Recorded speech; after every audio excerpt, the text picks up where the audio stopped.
Okay.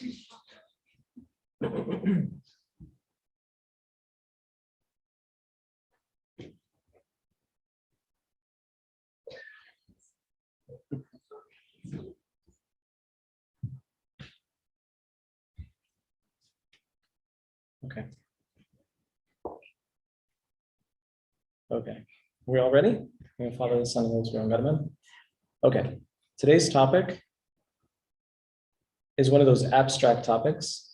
But before we get into it, I want you guys to imagine yourself at the beach, and you've got your umbrella, you've got your family, everyone's playing and having a good time, and now you're walking into the ocean, and you're hanging out in the ocean, and you look, and you're aligned with the umbrella.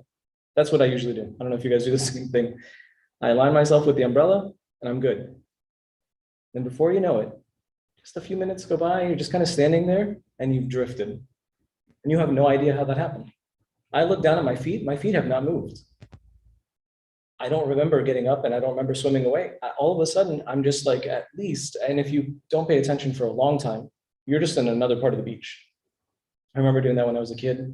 I got lost, and I got a little ear twist. You weren't looking, you weren't paying attention. I actually liken humility to this. I liken humility to this idea of, it's something we know. We know that it's a spiritual virtue, and we align ourselves with this virtue. And then before you know it, just over time, we drift. And we start to see ourselves float away, but we don't recognize it.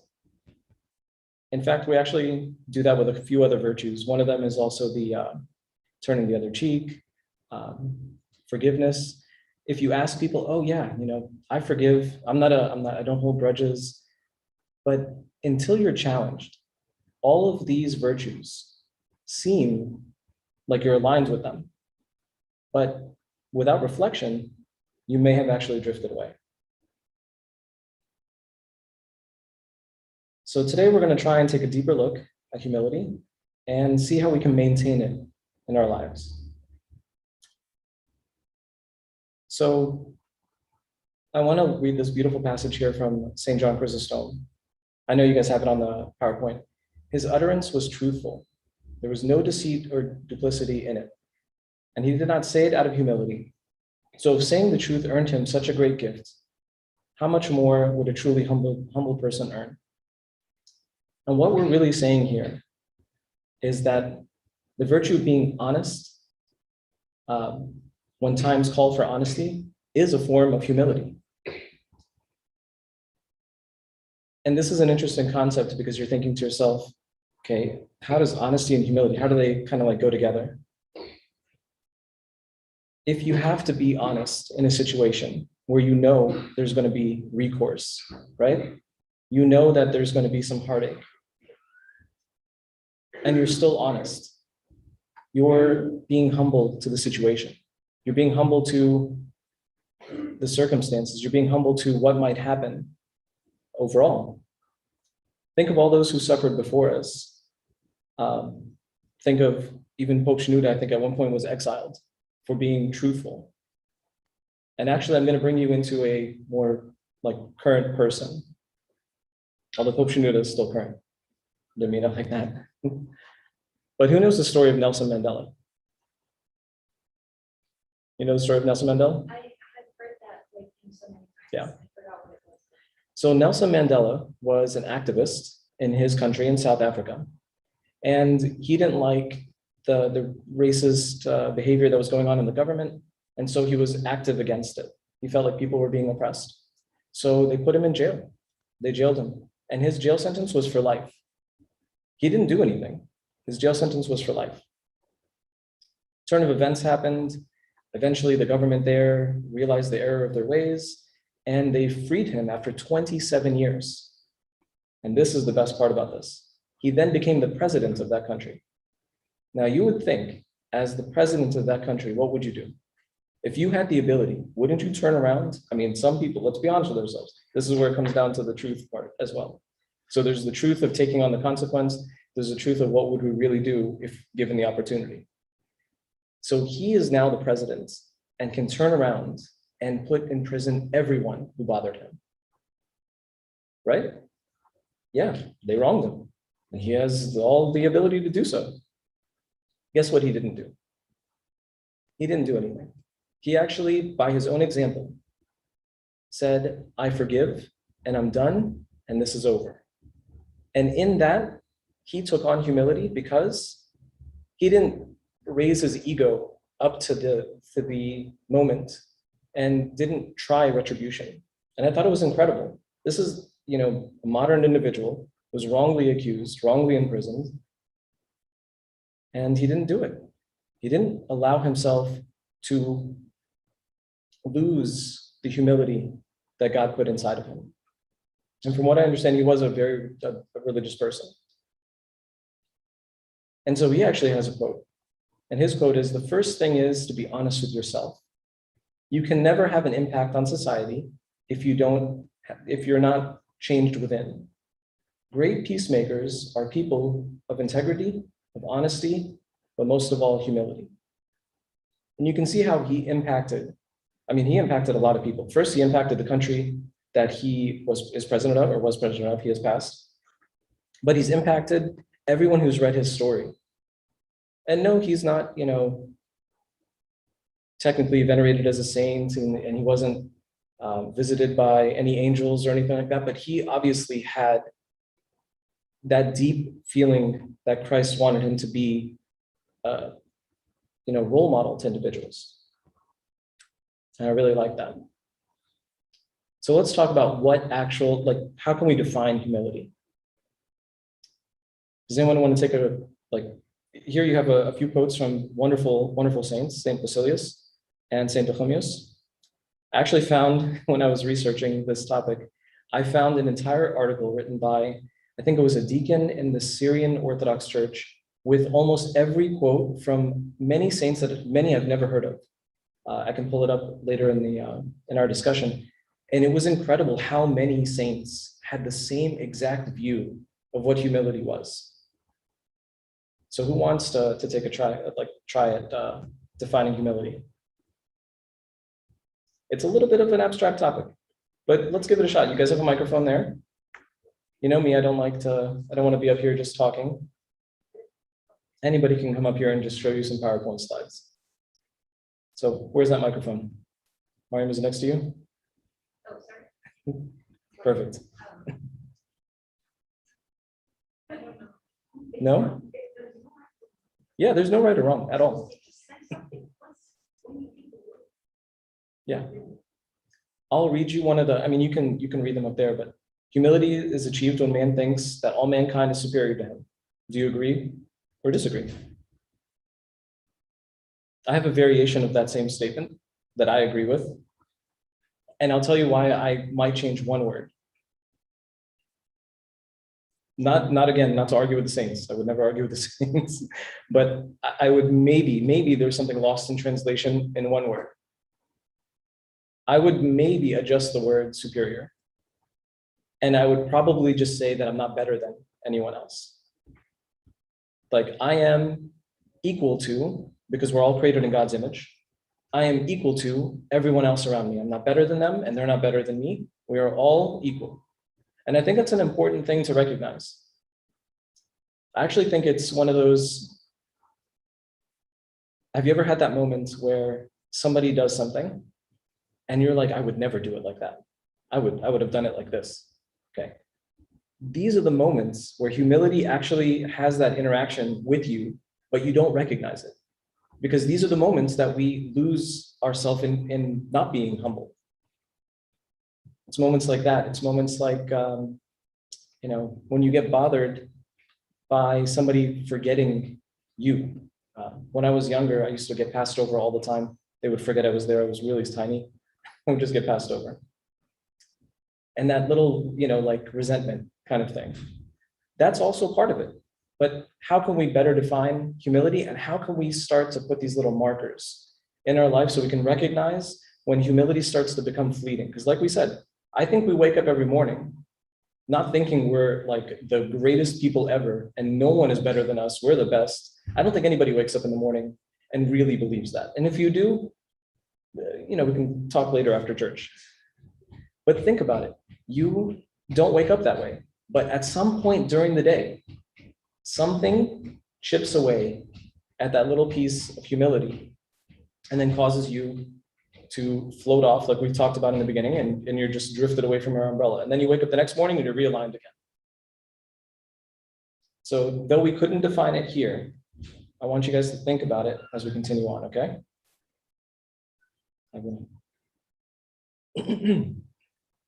All right, so how about this? Why do we need humility? And this is actually this isn't a saint, Mar Yaqub. He's a theologian in the Syrian Orthodox Church. But I just love this quote. Humility is the home of divinity. God will abide in it wherever it is. This basically means that, if you're this really prideful, boastful person, God is not really he's not okay with that. He said that you're equal with everyone. He didn't say you were better than everyone. And I think it's amazing to have this kind of, reflection. But let's talk about what it means or why we actually need this in our life. I'll use the word coachable. Have you ever heard the word coachable before? Somebody can actually come to you and say, hey, what if we did it a different way? And you would accept it. That would be humility. Without resentment, without criticism. And the person, of course, talking to you also has to be on the same page. This is coming from like a caring criticism in what's going on and not judging you. And so there's a little more purity of heart there. How does that sound so far? Good? Okay, what are some other things that you could think of? Why would we need humility? I'm not going to talk the whole time.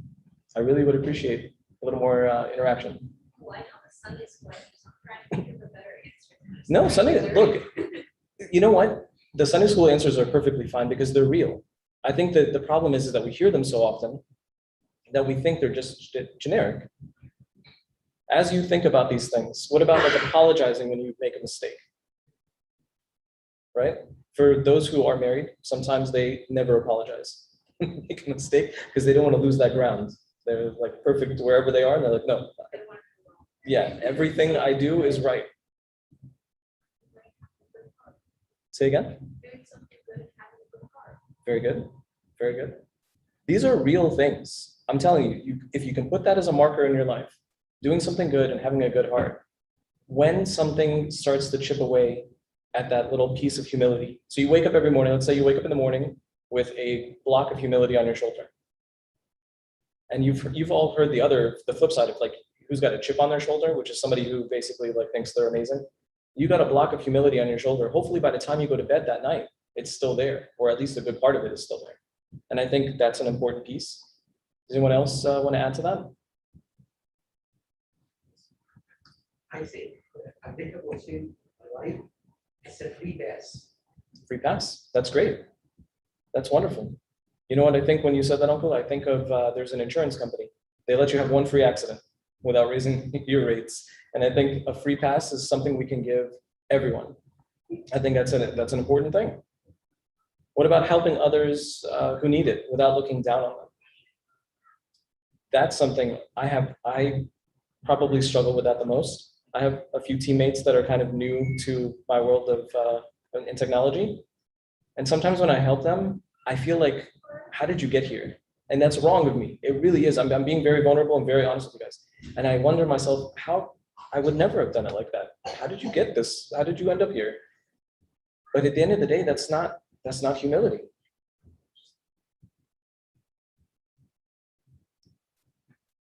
How about looking at those with an eye for inspiration instead of jealousy?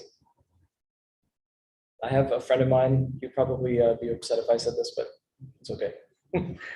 He was very intrigued how another friend of ours was able to purchase a home on his own, because in his mind, this is very expensive. How did you do that? Like, it wasn't like good for you. Like, I like the good for you idea. The good for you is, God blessed you, obviously, and has given you a lot of gifts, and you bought yourself a place to live. I think that's perfectly normal. On the flip side, it's like, how did you do that? You and I are the same age.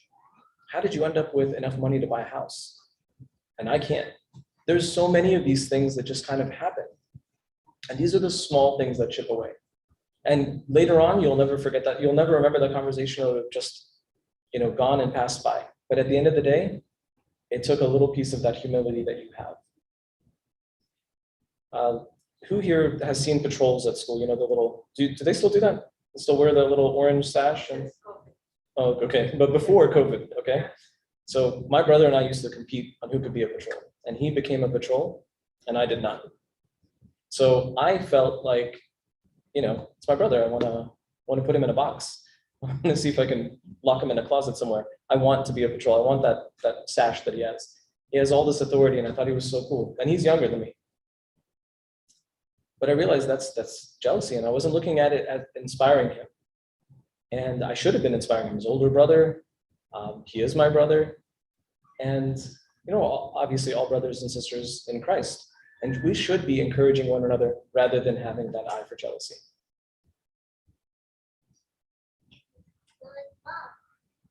So let's talk about a few steps to becoming a little more humble. And you're going to probably look at this list and you're going to be like, what in the world's going on? What do you mean, number one, build confidence? So a confident person doesn't have to boast. A confident person isn't somebody who needs to have attention drawn on them. A confident person can do things quietly and can still feel like they're okay, like God is with them. And if you look at a lot of the lives of the saints, you'll look at the saints, they were very confident. St. Paul was not a pushover. St. Paul was very confident, very, bold. And I'm reading the book of Acts now, and I was reading a passage where St. Paul he was being accused, and he was about to be beaten, but he turned around and was like, I'm a Roman citizen. There's a little bit of confidence. He's not boasting about it. He's like, just so you know, I'm a Roman citizen. Like, I am not, just talk to me first. And I thought it was very interesting how he dealt with the people around him and how he spoke. He was obviously not just being pushed over. So I think building confidence, it allows for God's strengths that he had given you to come through and for you to help others and to lead in humility in that same manner. So I actually want to read you this passage. By the humility, this is Corinthians 2, 2 Corinthians, verse 10. Paul's defense of ministry. By the humility and gentleness of Christ, I appeal to you. I, Paul, who am timid when face to face with you, but bold toward you when away. Who can define that? 2 Corinthians 10. Yeah, verse 1. It's who here can kind of translate what this verse is trying to say? Anybody?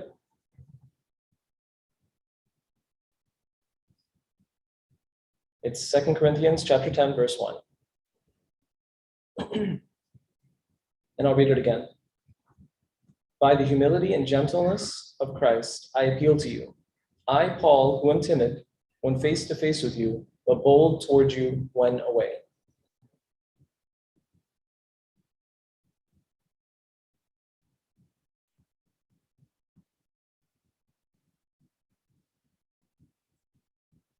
Who feels like they understand the verse?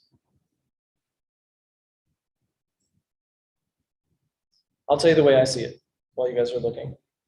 I see it that St. Paul didn't walk in there and start pushing people around. He was very kind. He was very, as he says, timid.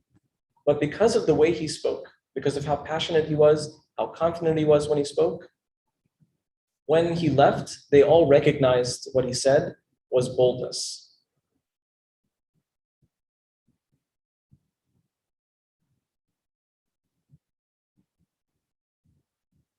Does that seem like it's contradictory? It's a little contradictory. Who can be timid and then when they're not there anymore, they're bold? We had Emma Peter was at SDSA last week for the consecration of the new land, and he spoke And it was very quiet, it was very gentle. And I promise you, everyone left that room, we kept talking about what we had heard. That's what we're talking about. That he wasn't, you know, like he wasn't preaching with such a boisterous tone. And at the end, you left with that boldness in you, that what he said was strong.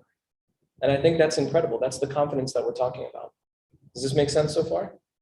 Yeah? Okay, how about number 2? Those who ask questions.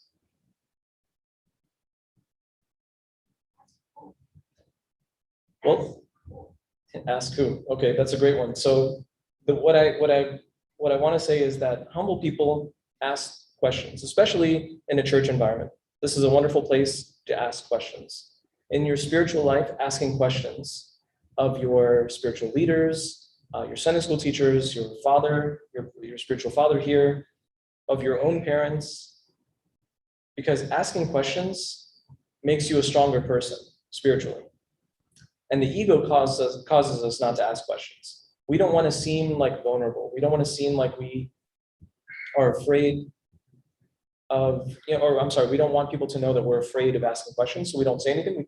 We are pretending to be confident instead of actually being confident. Because a confident person would ask questions.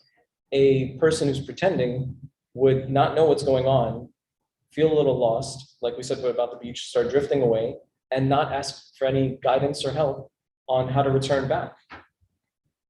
And you can tell that someone who doesn't ask questions can cause more harm than good to themselves. So what I really want you guys to leave here with is that in this, with asking questions, find somebody that you trust, show humility, and be vulnerable with them. So does asking questions, does the list kind of make sense? I'm not hearing much. Okay, how about this one? I realize this, St.Mina, the pillar, his word just ended up in there, I apologize. How about getting out of your comfort zone? This doesn't make sense? Okay. This is not normal? Okay. You're asking for the impossible. Who can humble themselves enough to get out of their comfort zone? Who can humble themselves enough to trust God in leading them outside of the bubble that they're used to being in? This is all part of humility. I know we think that it's just when I do this and you pass me and we do this to each other at the church. It's way more than that. There's so many different facets of it. Kind of like a diamond. You look at it and there's all these different edges and corners and all these reflections of humility. So anyone who experiences leadership knows that a comfort zone is a place where nothing interesting happens. If you're in your comfort zone, nothing happens. Everything's fine. You wake up in the morning. I think during COVID, this was basically everyone's comfort zone. You get up, you're in your pajamas, you go make your coffee, you're in your pajamas, you sit down at your computer, you're still in your pajamas. I think I have at least one relative of mine who maybe had been wearing the same pajamas Monday through Sunday. Like it was just the whole week, same thing. There was nothing going on, and that was his life. And that's not what God wants from us. That's not putting yourself in a vulnerable position, humbling yourself, putting yourself out there, allowing God to do something great. So let's keep in mind, this whole idea of putting ourselves outside of our comfort zone. Has any connection with laziness? With laziness? It might. It might. The example that I have is this. St. Paul and Barnabas. This is Acts 13, Acts chapter 13, verse 46. Then Paul and Barnabas spoke boldly and declared it was necessary that we first preach the word of God to the Jews. But since you have rejected it and judge yourselves unworthy of eternal life, we will offer it to the Gentiles. Well, guess what they never did before? They never preached to the Gentiles because that wasn't what they thought was what they were supposed to do.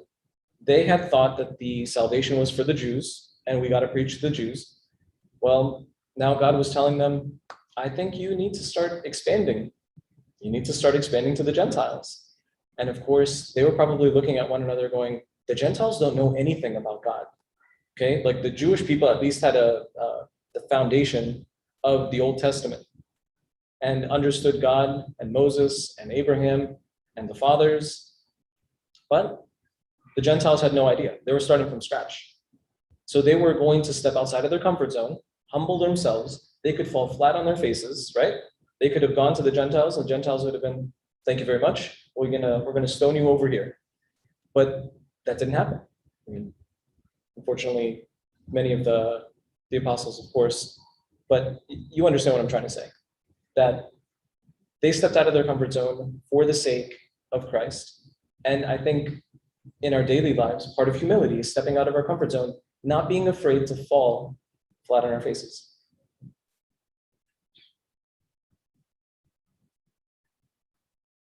Okay. How about remembering your goals?